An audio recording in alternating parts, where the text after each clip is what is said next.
10,000 Romans, 70,000 Armenians, October 6th, 69 BC.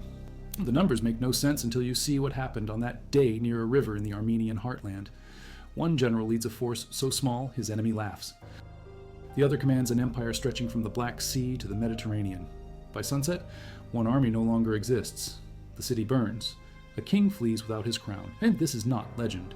This is what the Romans did when they perfected warfare into a science. Tigranes the Great ruled the strongest kingdom east of Rome. His empire covered 900,000 square kilometers, 10 million people. He called himself King of Kings. 4 vassal monarchs attended him in public. He had conquered Syria, Mesopotamia, parts of Parthia. Cicero himself said Tigranes made Rome tremble. His new capital, Tigranocerta, rose in the province of Tsopk near the Batman-Su River. 25-meter walls, Greeks, Jews, Arabs forced from their homes to populate it, theaters, parks, hunting grounds. A Hellenistic showpiece built on the rubble of the Seleucid Empire. But in 70 BC, Rome sent an ambassador named Appius Claudius to Antioch. The message was simple. Hand over Mithridates, the 6th of Pontus, or face war. Mithridates was Tigranes' father-in-law. The Pontic king had fled to Armenia after losing everything to Roman general Lucius Licinius Lucullus in the Third Mithridatic War. Tigranes refused. He told the Romans he would prepare for battle. Lucullus heard this and moved immediately. No Senate mandate, no declaration, just a decision. Summer of 69. Lucullus crossed the Euphrates with his best troops. The ancient sources argue about numbers, but the range is clear. Plutarch gives 16,000 infantry and 1,000 cavalry for the main force. Historian Adrian Sherwin-White, in his 1994 work for Cambridge Ancient History, estimates 12,000 veteran legionaries in 3 understrength legions, plus 4,000 provincial cavalry and light infantry. Appian claims only 2 legions and 500 horsemen crossed into Armenia proper. Add Galatian, Thracian, Bithynian allies, and the total reaches perhaps 40,000 maximum. But Lucullus left a rearguard of 6,000 heavy infantry under Marina to maintain siege works. The striking force that met Tigranes numbered between 10,000 and 16,000 Romans.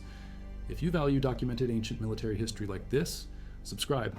It's the best way to support our work. Also comment from which city you're hearing this from.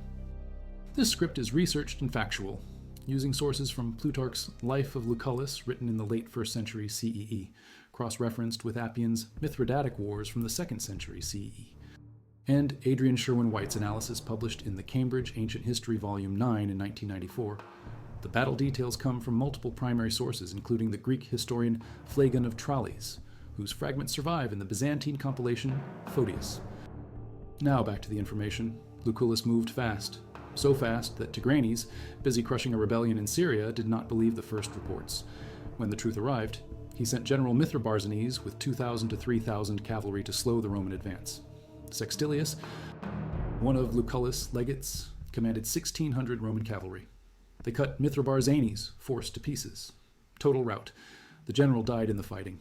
Tigranes entrusted defense of Tigranocerta to a commander named Mancaeus and retreated into the Taurus Mountains to gather his army. Lucullus reached Tigranocerta in late summer 69. The city was unfinished, construction still ongoing, but those 25-meter walls posed a real problem. Appian describes them as thick and towering. The defenders used naphtha against Roman siege engines, flaming petroleum. Warwick Ball, in his 2001 work Rome in the East, calls this perhaps the world's first use of chemical warfare. The siege dragged. Days became weeks. Then Tigranes appeared on a hill overlooking the city. The sources vary wildly on his army size.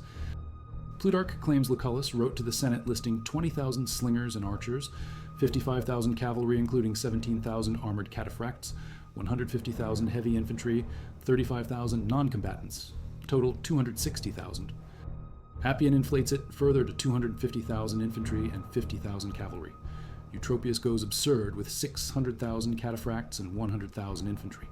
But Phlegon of Tralles, writing closer to the events, gives 70,000 men total. 30,000 cavalry, 40,000 infantry. Memnon of Heraclea also estimates 80,000.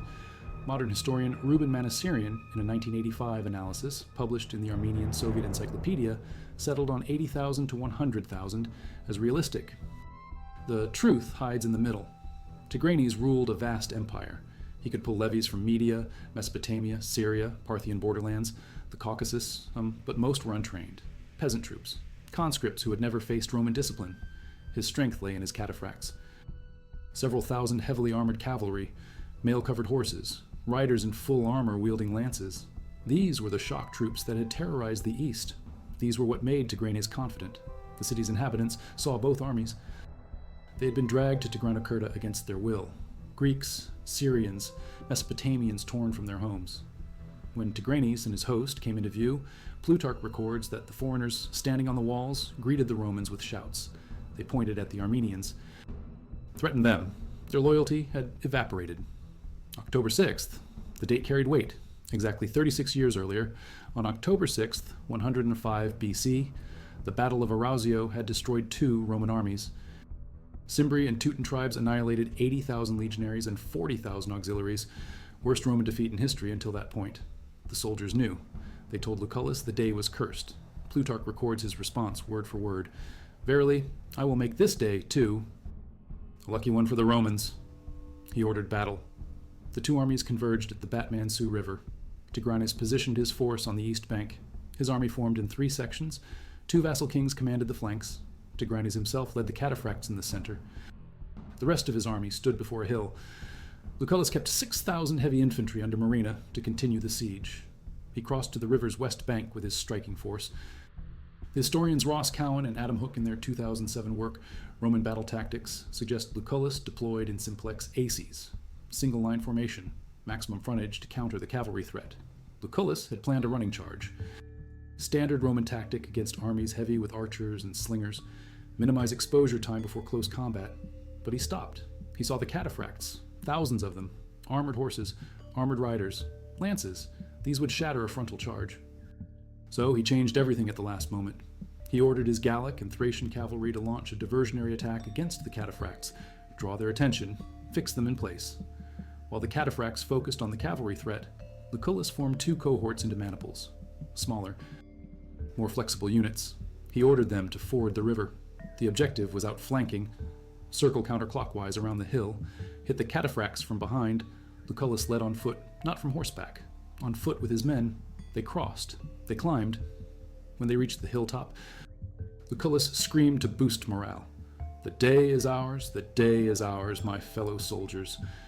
Plutarch preserves the exact words. Then he gave the critical order. Attack the horses, legs and thighs, the only unarmored parts of the cataphracts. The heavy cavalry wore mail from neck to toe. Their horses had scale armor on chest, flanks, neck, head, but the legs remained exposed, had to remain exposed or the horses could not move. Lucullus' cohorts charged downhill straight into the cataphract rear. Chaos. The heavily armored cavalry caught completely by surprise, unable to turn quickly, unable to maneuver in their massive weight of armor and equipment. The Roman infantry swarmed them, stabbed at exposed horse legs. The animals screamed, fell, threw riders. The cataphracts tried to break free, but their own bulk trapped them. In their panic, they careered into their own infantry formations. The lines collapsed. Plutarch describes how the cataphracts crashed into the ranks of their own men as the Armenian army began to disintegrate. The infantry broke first. Many were non-Armenians, levies from conquered territories. They had no stake in Tigranes' empire, no reason to die for a king who had enslaved their cities. Confusion spread like fire through dry grass. Unit cohesion vanished. The entire Armenian line gave way. Tigranes himself fled north with his baggage train. He left his crown on the battlefield, his tiara, his royal diadem, gone. The battle was over. Historians argue about casualties, but the range tells the story. Phlegon counted 5,000 Armenian dead and 5,000 captured. Orosius gave 30,000 losses. Plutarch claimed 100,000 infantry slain and the entire cavalry force wiped out, save a handful. Even accounting for ancient exaggeration, the disparity is clear. On the Roman side, Plutarch says only 100 wounded and 5 killed. Cowan and Hook call these figures ridiculous, but acknowledge the battle was won with disproportionate losses. The Armenians had been surgically dismantled. With no army left, Tigranocerta fell. The foreign inhabitants opened the gates. The Romans poured in. Lucullus allowed the displaced populations to return to their homelands. He spared their lives, but he gave the city to his soldiers for plunder.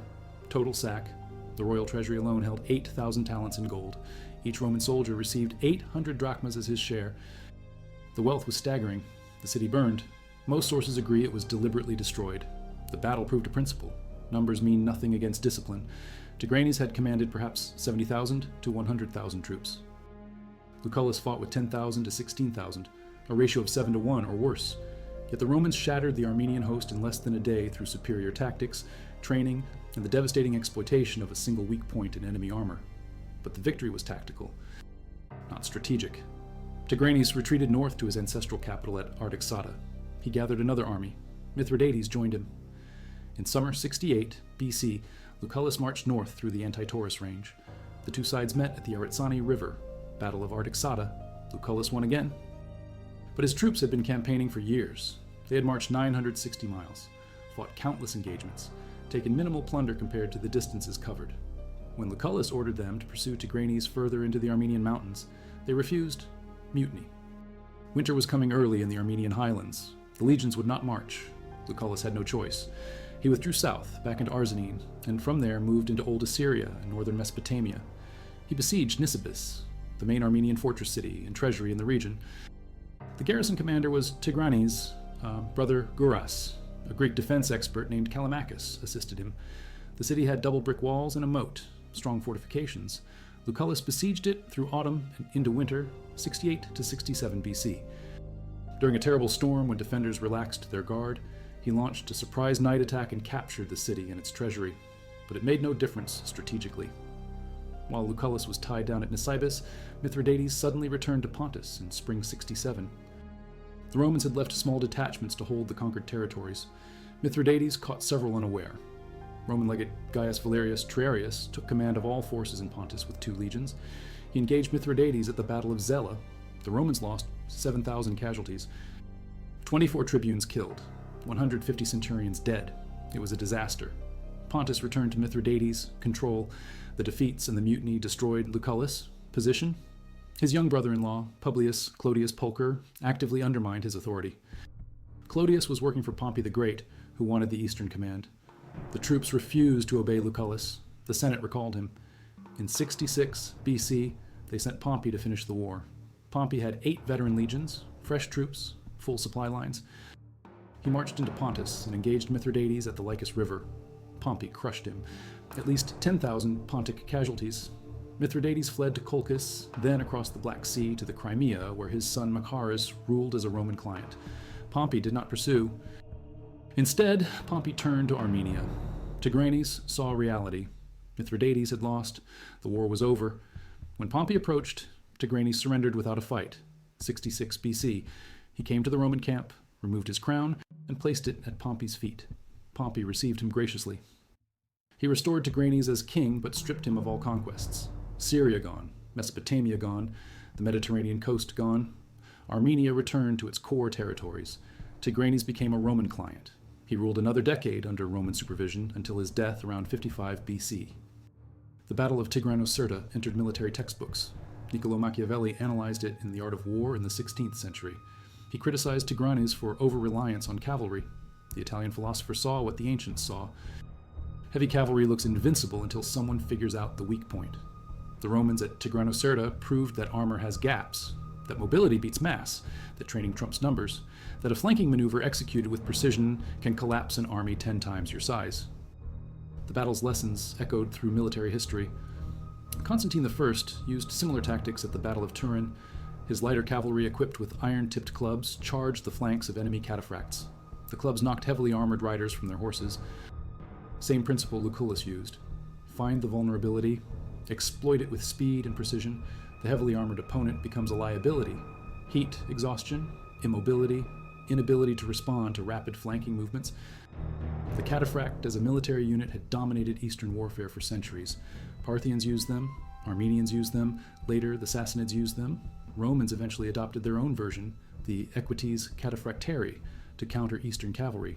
But at Tigranocerta in 69 BC, the Romans proved that cataphracts had a fatal flaw. Their strength was also their weakness. The armor that made them shock troops also made them slow, vulnerable to encirclement, susceptible to attacks on unarmored horse legs. If you value this kind of tactical military analysis, subscribe. Also, tell us in the comments where you're watching from. This analysis draws from multiple academic sources, including Ross Cowan and Adam Hook's Roman Battle Tactics 109 BC to AD 313, published by Osprey in 2007, A.N. Sherwin-White's chapter, Lucullus, Pompey, and the East in the Cambridge Ancient History Volume 9, published by Cambridge University Press in 1994, and Luke Wade-Sarson's Detailed Tactical Reconstruction, available in the Journal of Roman Studies, Volume 8, from 1917. Now to the aftermath. Lucullus returned to Rome but could not celebrate his triumph until 63 BC. Political enemies blocked him for years. They accused him of prolonging the war for personal profit, of hoarding plunder. The charges were partly true. Lucullus returned from the east with so much captured wealth that contemporaries could not fully account for it all. Treasure, jewels, art, slaves, the sums were vast. He poured enormous amounts into private building projects, the famous Horti Lucullani on the Pincian Hill in Rome. His estate at Tusculum transformed into a library and hotel complex for scholars. Pliny the Elder called him Xerxes in a toga. The adjective Lucullan, meaning luxurious, derives from his name. He lived extravagantly until his death in winter, 57 to 56 BC. But his military achievement remained undeniable. He had defeated Mithridates multiple times, conquered Pontus, invaded Armenia, smashed Tigranes, captured 2 Armenian capitals. His campaigns demonstrated extraordinary generalship in diverse situations. The Siege of Cyzicus in 73 to 72 BC, where he trapped Mithridates, the Battle of Cabira in 72, where he destroyed a Pontic army, the invasion of Armenia across the Euphrates, the 2 victories at Tigranocerta and Artaxata. Ancient military experts studied his campaigns as examples of skillful command. His tactical flexibility at Tigranocerta, changing from frontal assault to flanking maneuver in the middle of deployment, showed battlefield genius. The Third Mithridatic War lasted from 74 to 63 BC. It ended with Mithridates, death, and Roman annexation of Pontus and Syria. Armenia became a client state. The Bosporan kingdom under Mithridates, son Pharnaces II, became a Roman ally. The eastern Mediterranean fell under Roman control. The Seleucid Empire was finished. The Parthians remained the only major power capable of challenging Rome in the east. The war's cost was enormous on all sides. Pontus was devastated. The cities of Heraclea and Amasis were ruthlessly sacked and destroyed. Armenia lost its empire. Thousands died in the fighting. Entire populations were displaced. The inhabitants of Tigranocerta were scattered back to their original homes. The city itself was burned and dismantled. Lucullus spent winter 69 to 68 BC in Gordiene, seeking alliances among petty kings, eager to throw off Armenian domination. The power balance in the east shifted permanently toward Rome, but Rome paid a price too. The legions that fought under Lucullus suffered years of continuous campaigning, harsh winters in Anatolia, long marches through mountains, sieges, battles. By 68 BC, they were worn out. The mutiny that forced Lucullus to abandon Armenia was not mere insubordination. It was exhaustion. The troops had pushed as far as they could. Pompey's fresh legions finished what Lucullus started, but the foundation was Lucullus' work, his battles, his sieges, his invasions. Tigranes lived until 55 BC. He ruled as a Roman client for the last decade of his life. His son, also named Tigranes, rebelled against him with Parthian backing. The younger Tigranes was defeated and fled to Pompey. When Pompey marched into Armenia, the father surrendered to prevent his kingdom's total destruction. He lost his empire, but preserved Armenia as an entity. The historian Theo van Lint argued that Tigranes turned the Armenian people into a nation, that the 40 years of power and the subsequent survival under Roman influence proved crucial for preserving Armenian identity. The empire was brief, but the national consciousness endured. The battle's historical significance extends beyond military tactics. It marked the end of Armenian imperial ambitions. It demonstrated Roman dominance in the east. It showed that even the largest armies could be defeated through superior organization and tactics. The ancient sources all emphasized the disparity: massive Armenian host, tiny Roman force, total Roman victory. The numbers alone made it legendary, but the details reveal how. Lucullus exploited terrain. He used the hill. He used the river crossing. He divided Tigranes, a tension with a cavalry feint. Then he struck where armor was weakest: the horse legs, the unprotected joints, the gaps in the cataphract defenses. He turned Armenian strength into weakness by forcing heavy cavalry into a position where they could not maneuver. The cataphracts crashed into their own troops. The disciplined Roman infantry then rolled through disorganized levies who had never been properly trained. The battle lasted hours, not days. Ancient battles rarely took long. The issue was decided quickly once one side broke. At Tigranocerta, the Armenian army shattered as soon as the cataphracts collapsed. With the center gone and the king in flight, the flanks had no reason to stand. 70,000 troops dissolved. Some died fighting, some were captured. Most fled into the countryside. They scattered. Many never made it home. Plutarch's claim of 100,000 dead is certainly inflated, but even conservative estimates put Armenian losses in the tens of thousands. Against perhaps 100 Roman casualties, if we trust the sources at all, the disproportion defined the battle. The aftermath reveals why Rome conquered the Mediterranean world. Not through numbers, through system. Every legionary trained the same way. Every maniple knew its role. Every centurion enforced discipline with brutal consistency. When Lucullus changed tactics mid-deployment at Tigranocerta, his cohorts adjusted instantly because they had drilled those movements 1,000 times. The Armenians had cavalry, they had numbers, they had position, but they had no system. When the center collapsed, there was no backup plan, no reserve formations, no secondary defensive line. Just chaos. This pattern repeated across Roman military history. At Cannae in 216 BC, Hannibal destroyed a Roman army twice his size through double envelopment. But the Romans learned they never forgot. They studied that defeat. By the time Lucullus commanded in the east, Roman military doctrine had absorbed centuries of hard lessons. The manipular system allowed flexibility that rigid phalanxes could not match. The triplex aces formation provided depth and reserves. Roman engineering built camps every night on campaign. Supply lines stayed protected. Intelligence gathering was systematic. The army functioned as an organism. Compare Tigranes' approach. He gathered levies from across his empire, brought them to a battlefield, deployed them in masses, put his best troops, the cataphracts, in the center. Vassal kings commanded the flanks. There was no unified training, no standard equipment, no common language among all the units. The army was a coalition, not a machine. When it broke completely. No part could function independently. The whole relied on momentum and intimidation. Against lesser opponents, it worked. Against Rome, it failed. The Battle of Carrhae in 53 BC showed the opposite result. Roman general Marcus Licinius Crassus invaded Parthia with 7 legions, approximately 40,000 men. The Parthian commander Serena had perhaps 10,000 cavalry. Most were horse archers, some were cataphracts. At Carrhae, the Parthians used their mobility. They refused to engage in close combat. They circled the Roman formations, shot arrows constantly, exhausted the legionaries. When the Romans tried to charge, the Parthians retreated. When the Romans stood still, the arrows kept coming. The cataphracts only charged when Roman formations broke. Crassus died. 20,000 Romans died or were captured. 10,000 escaped back to Syria. Carrhae and Tigranocerta teach opposite lessons with the same troops. Cataphracts are devastating when used correctly. Mobile horse archers fix the enemy in place. Heavy cavalry charges at the decisive moment. But at Tigranocerta, Tigranes deployed his cataphracts statically. He put them in the center and waited. No mobile screen, no harassment, no tactical flexibility. Lucullus crossed a river, climbed a hill, and hit them from behind before they could react. The same unit type, different employment, different results. The Armenian Empire Tigranes built was impressive by any standard. 900,000 square kilometers at its peak, from the Pontic Alps to Mesopotamia, from the Caspian to the Mediterranean. He conquered the remnants of the Seleucid Empire. He took Syria. He raided deep into Parthian territory and sacked Ecbatana, the royal summer residence, in 87 BC. He annexed Sophene, Gordian, Adiabane, Osrhoene. Kings of Iberia and Albania and the Caucasus accepted his suzerainty. He truly earned the title King of Kings that he took in 85 BC.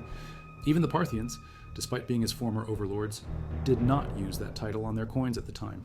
But the empire had structural problems. It was built through conquest, not administration. The cities Tigranes founded, like Tigranocerta, were populated by forced relocation. The inhabitants had no loyalty. The vassal kings maintained their own armies and territories. They could defect if a stronger power appeared. The empire was a personal achievement, not an institutional one. When Tigranes lost battles, vassal states abandoned him. When Rome offered better terms, cities opened their gates. There was no Armenian bureaucracy, no standing professional army, no ideological glue holding the empire together beyond Tigranes, personal power.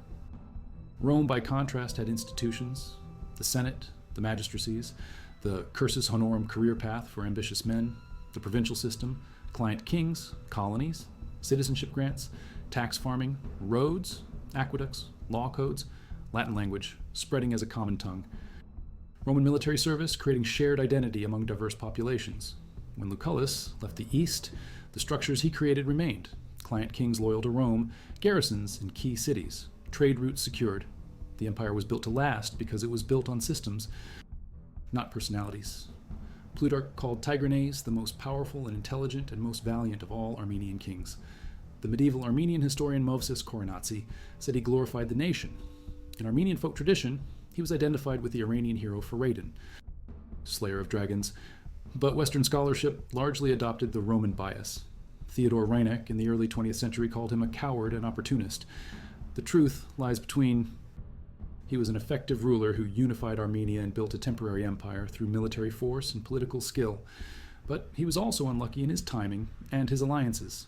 His marriage to Cleopatra, daughter of Mithridates VI, proved fateful.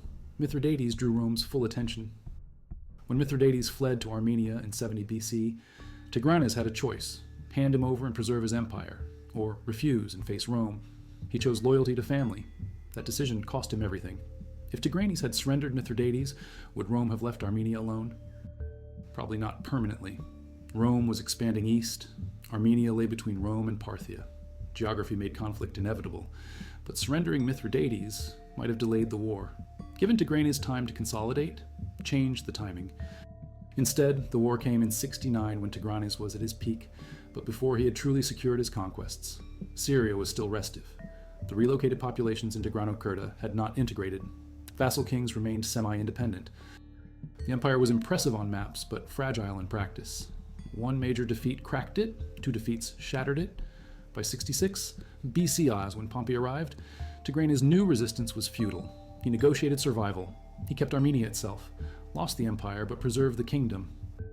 Given the alternative, total destruction and Roman annexation, it was a rational choice. The Roman Republic at this time was itself unstable. The social war from 91 to 87 BC had nearly torn Italy apart. Sulla's march on Rome in 88 BC broke precedent. Civil wars erupted repeatedly. Marius versus Sulla. The proscriptions, Pompey, Crassus, Caesar formed the first triumvirate in 60 BC. These were years of internal chaos for Rome, yet the military machine kept functioning. Legions campaigned in Spain against Sertorius, in Gaul, in the east against Mithridates and Tigranes, in Africa. The system worked even when politics failed. That system was what Lucullus wielded at Tigranocerta, not superior numbers, not better weapons, not an individual heroism, though there was that, but system. When he changed tactics, the cohorts responded instantly. When he ordered the ford, they crossed under fire. When he commanded the charge, they charged knowing exactly how to attack, target the horse legs, break the cataphracts, roll through the infantry. Each soldier knew his role. Each unit meshed with the others. The machine operated. Modern historians debate the numbers endlessly. Was it 10,000 Romans against 70,000 Armenians? 15,000 against 80,000? 40,000 counting all allies against 100,000? The precise figures matter less than the principle. Lucullus was heavily outnumbered, probably by at least 4 to 1, possibly by 7 or 8 to 1, yet he won decisively with minimal casualties. That is what requires explanation. Not the exact numbers, but how the victory was possible. The explanation lies in combined arms tactics. Lucullus had veteran legionary infantry, experienced Gallic and Thracian cavalry, light infantry skirmishers. Each element had a role. The cavalry fixed the cataphracts, the infantry flanked and destroyed them. The skirmishers harassed and pursued. Contrast Tigranes, force, heavy cataphract cavalry, light cavalry, infantry of varying quality from multiple nations, archers and slingers. On paper, similar combined arms. In practice, no coordination. The units did not support each other. When one broke, the others could not compensate. This was the Roman way of war, not to seek fair fights, but to create unfair advantages through preparation, training, and tactics, not to match enemy strengths, but to exploit weaknesses. At Tigranocerta, Tigranes' strength was his cavalry. His weakness was that the cavalry, once engaged with the Roman cavalry feint, could not respond to the infantry flanking on the hill. The weakness was also that the infantry was poorly trained and easily panicked. Lucullus saw both weaknesses and attacked both simultaneously. The result was surgical. The word surgical fits. The Armenian army was not ground down, it was disassembled. First the cataphracts collapsed, then the panic spread, then the flanks dissolved, then the king fled. Then the survivors scattered. Each step followed logically from the previous. The battle was not chaos. It was a sequence of cause and effect. The Romans caused, the Armenians suffered the effects. Ancient sources emphasized the role of terrain. The hill Tigranes left unoccupied. The river that separated the armies. The ford Lucullus found. These geographical features shaped the battle. Lucullus used them. Tigranes ignored them. Good generalship sees terrain as opportunity. The hill allowed the Romans to gain height. Height allowed a downhill charge. The downhill charge gave momentum. Momentum made the attack on the horse legs devastating. Without the hill, the flanking maneuver might have failed. Tigranes should have occupied that hill. He did not. Lucullus did. Battle won. Training also mattered. Roman legionaries drilled constantly. On campaign, they built fortified camps every night, dug ditches, raised walls, posted guards. This labor conditioned them, made them strong, made them disciplined. They could march all day, then build camp, then stand watch. They could fight in formation hour after hour. They could adjust to changing tactics mid-battle. This was professional soldiering. Tigranes' levies were farmers and tradesmen called up for campaign. They had basic training. They knew how to hold a spear or draw a bow, but they had not internalized the movements. They had not drilled until obedience was reflex. When crisis came, they broke. The aftermath of Tigranocerta saw Lucullus try to exploit his victory. He marched on Artaxata the following year, fought another battle, won again, but could not finish the campaign. The troops mutinied. This was not Lucullus' fault. He had led them brilliantly, but brilliance has limits. The men were exhausted. They wanted to go home. Years of campaigning, harsh conditions. The spoils from Tigranocerta were divided among thousands of soldiers. 800 drachmas per man sounds generous until you calculate how many men split 8,000 talents. The treasury was enormous, but so was the army. Individual soldiers got a decent bonus, not life-changing wealth. They had risked everything. They wanted rest. Pompey understood this when he took over. He brought fresh troops, made quick campaigns, crushed Mithridates decisively, then negotiated with Tigranes, rather than invading deeper into Armenia. Pompey was politically savvy. He knew when to fight and when to deal. Lucullus was a better tactician, but Pompey was a better politician. Politics ended the war. Tactics won the battles, but could not end the conflict. Rome needed both. The legacy of Tigranocerta lived on. Military academies studied it. Napoleon supposedly analyzed ancient battles, including this one. Modern war colleges still examine the principles. Superior position, surprise, concentration of force at the decisive point, exploitation of enemy weakness. These are timeless. Technology changes. Weapons evolve. But principles remain. Lucullus at Tigranocerta demonstrated principles that work in any era. The battle also revealed the limits of heavily armored cavalry. This was not unique to Tigranocerta. Throughout history, heavy cavalry dominated until someone figured out the counter. At Crécy in 1346, English longbowmen slaughtered French knights. At Agincourt in 1415, the same pattern. Heavy cavalry charging into prepared positions with missile troops and disciplined infantry got destroyed. The armor that protected them also exhausted them, made them slow, made them vulnerable to tactics that targeted horses rather than riders. The Romans learned this at Carrhae. When Parthian cataphracts charged, Romans tried to fight them directly, failed. The armor was too good. But at Tigranocerta, Lucullus targeted the horses, specifically the legs, the unarmored parts. Once the horse fell, the rider was helpless. Dismounted cataphracts in full armor could barely move. They were not trained to fight on foot. Their weapons, the long lances, were useless on the ground. They carried swords as secondary weapons, but the weight of their armor made them slow and clumsy. Roman infantry swarmed them, killed them or captured them. Simple brutality. War is brutal. Ancient war especially. No Geneva Conventions. No rules of engagement. The sack of Tigranocerta followed standard practice. Lucullus promised to spare the foreign inhabitants who had been forced to live there. He kept that promise. They were allowed to leave, return to their homes. But everything else was fair game. The plunder, the burning, the destruction. War was about destroying enemy capacity to resist. Tigranocerta, as a functional city, ceased to exist after the battle. Its population scattered, its walls dismantled, its treasures looted. This was how Rome discouraged rebellion. The human cost was enormous. 5,000 to 100,000 Armenians dead, depending on which source you trust. Even 5,000 is a massacre. 100,000 would be genocide. The truth probably sits around 10,000 to 30,000 killed in battle and in the subsequent rout. Add those who died from wounds later, those who starved fleeing through hostile territory, those captured and sold into slavery. The total suffering was immense. War always is.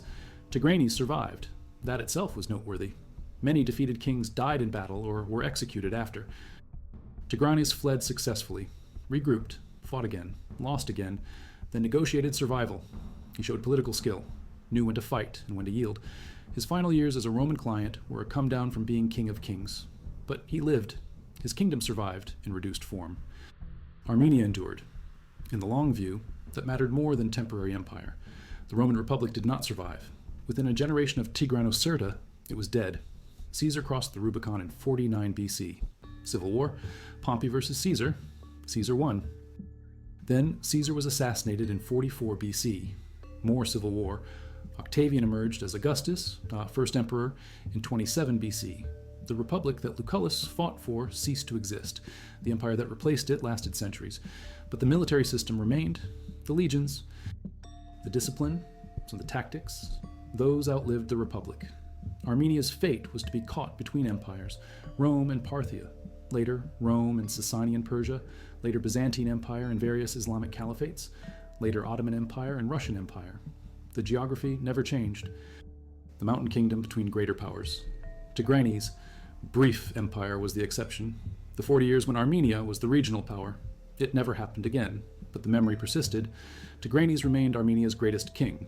The empire he built, though lost, proved it was possible. Modern historians debate his legacy. Was he a great conqueror or an opportunist who overreached? Both, probably. He saw weakness in Parthia after Mithridates. The second died. He exploited it. He saw the Seleucid Empire collapsing. He grabbed territory. He allied with Mithridates of Pontus against Rome. That was his mistake. Or maybe it was inevitable. Rome was coming east, regardless. Better to fight with allies than alone. The calculation made sense at the time. In hindsight, it failed. The Battle of Tigranocerta stands as a case study in asymmetric warfare. How a smaller force defeats a larger one. The elements are clear. Superior training, better leadership, tactical flexibility, exploitation of terrain, understanding enemy weaknesses. Concentration of force at the decisive point. The Romans had all of these. The Armenians had numbers and cavalry. Numbers without training are mobs. Cavalry without support is vulnerable. Tigranes learned this lesson at terrible cost. The battle's reputation grew over time. Ancient historians emphasized the drama. Tiny Roman force, massive Armenian army, David versus Goliath. The reality was less dramatic but more instructive. The Romans were outnumbered, yes, but they were professionals, fighting amateurs, veterans fighting levies, a machine fighting a mob. That is not miraculous, it is predictable. The miracle would have been if Tigranes had won, yet battles are not predetermined.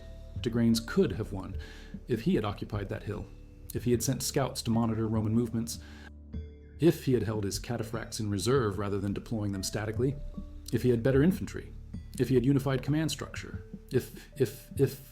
History is full of ifs, but the ifs did not happen. Lucullus occupied the hill. He flanked the cataphracts. He shattered the Armenian army. He won. That is what happened. The date. October 6th, 69 BC marked a turning point. Armenia's imperial phase ended. Rome's eastern expansion continued. The balance of power shifted permanently. Within 30 years, Rome controlled the entire eastern Mediterranean. Pompey annexed Syria. Judea became a client kingdom.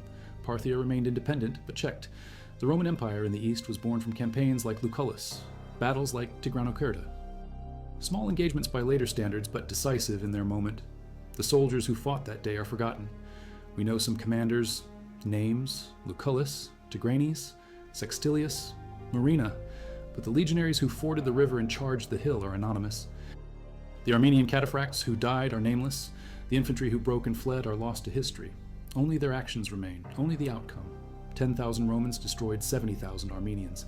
The how is preserved, the who is gone. This is history's nature. We remember leaders and battles, we forget soldiers and suffering, but the suffering was real. The men who died at Tigranocerta had families, wives, children, parents, communities that never saw them again. On both sides, the Roman casualties were light but not zero. Even 100 wounded means 100 men in agony. 5 dead means 5 families destroyed. War's cost extends beyond battlefields. Yet war shaped the ancient world. Commerce followed conquest. Roads built for legions carried merchants. Languages spread with armies. Latin became the tongue of the Western Mediterranean. Greek remained dominant in the east. Armenian survived in the mountains. These linguistic boundaries, set by ancient wars, still influence modern politics. The battle lines of 69 BC echo in borders drawn 21 centuries later. In 1994, archaeologists in eastern Turkey, near the Batman-Su River, found remains that might be from Tigranocerta, pottery shards, coins from Tigranes' reign, foundation stones. The site matches ancient descriptions. 25-meter walls, strategic position. The city was there. The battle happened there. Physical evidence confirms what texts record. The hill Lucullus used still rises from the plain. The river still flows. Geography is constant. Empires rise and fall, but terrain remains. That hill holds the battle's secret. Not tactics or training or discipline. Those matter. But the hill was decisive. Lucullus saw it unoccupied and acted. Tigranes overlooked it and lost. One decision, one piece of ground. Everything followed from that. The flanking maneuver required the hill. The downhill charge required the height. The shock required the momentum. The collapse required the shock. The rout required the collapse. The victory required the rout. All from one hill left unguarded on an October morning in 69 BC. This is how history turns. Not on grand strategy alone, but on small failures. The hill no one occupied. The ford no one watched. The weak point no one reinforced.